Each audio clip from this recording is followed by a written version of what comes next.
thrill was to get back up into the fight. And I think I inherited that in terms of the fact that his legacy is, in a sense, my legacy. And his vilification over the years has been something that has been very hurtful to me individually. I suppose as a family member per se, but certainly as an African person, growing up in Jamaica, going to school in Canada, living in the United States, traveling around the world, and seeing, shall we say, the results of his work. Because the results of his work is clearly the birth of the civil rights movement in the United States. The independence of every Caribbean country. And the independence, 15 of them, I think, with the African majority, and the independence of 55 African countries. We know his influence on people such as Kwame Nkrumah, Jomo Kenyatta, Nelson Mandela, Patrice Lumumba, and on and on. And yet still, his name has been vilified in the United States of America with false charges. And the criminalization of him using the so-called American justice system, and and the tactics that were used to, shall we say, marginalize him and blunt, shall we say, the effect of his movement, which was upliftment for African people worldwide. So you've been on that trail, shall we say, at least since 1987, which was the centennial of his birth. I'm sure everybody remembers that. In some sense, 1887, he was born at that point in time. So we have been involved in the United States since 1987. We went before the House Judiciary Committee with several others. At that time, the Jamaican Consul General, Ambassador Johnson, and several historians, John Henry Clark, Tony Martin, Judith Stein, etc., and gave testimony, to his work. And of course, American politics is such that it's very difficult to get things through the Congress. Supposedly it's the great democracy, but when you have two parties who are distinct and shall we say, fighting against each other, over the spoils, if you will. Which is dominance within America itself. What one does, the other one tries to undo, and it goes on and on and on. So when we had Democrats were in power, things would be favorable in the House Judiciary Committee.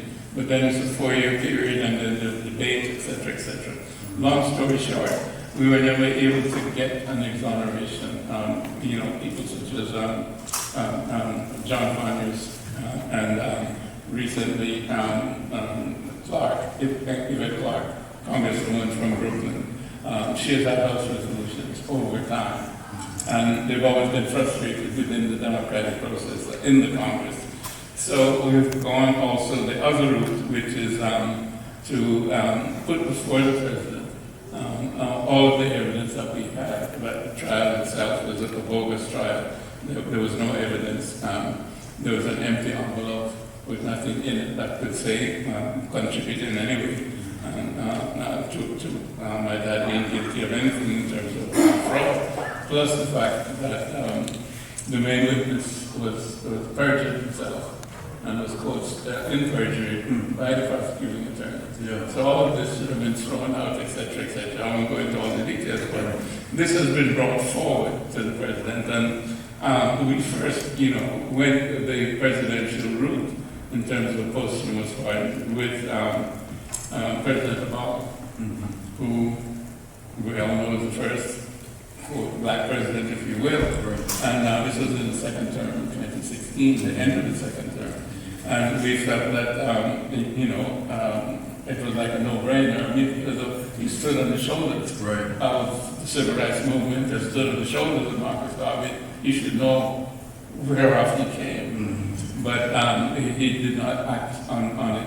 We had petitions to the pardon attorney, etc., etc. He did not act on it.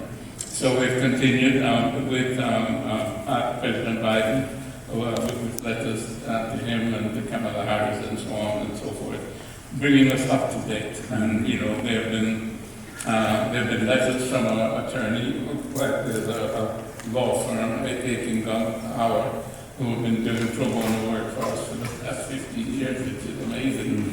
And so they've been in constant touch with the White House. And of course, we've had petitions with over 100,000 signatures that have been sent to the president. And recently, 21 members of the Congressional Black Caucus signed a letter to President Biden and sent it to him. So he has all that information, and it's up to him. Now, you asked about emotions and so on, and like I said, I am always optimistic because that's what life is all about. Once you have life, you have an ability to do what you want. That's what freedom is, and that's the way my dad saw it. So okay, there are a few more days, but in some sense, it doesn't matter because life goes on and it will continue whether it's the next president or the next one or the next.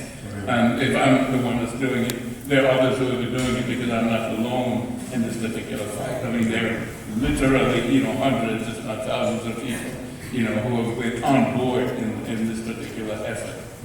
In conclusion, I just want to say something, and this is a little bit letting the cat out of the bag. We've been subject to some information that the White House is going to make an announcement on Monday morning. I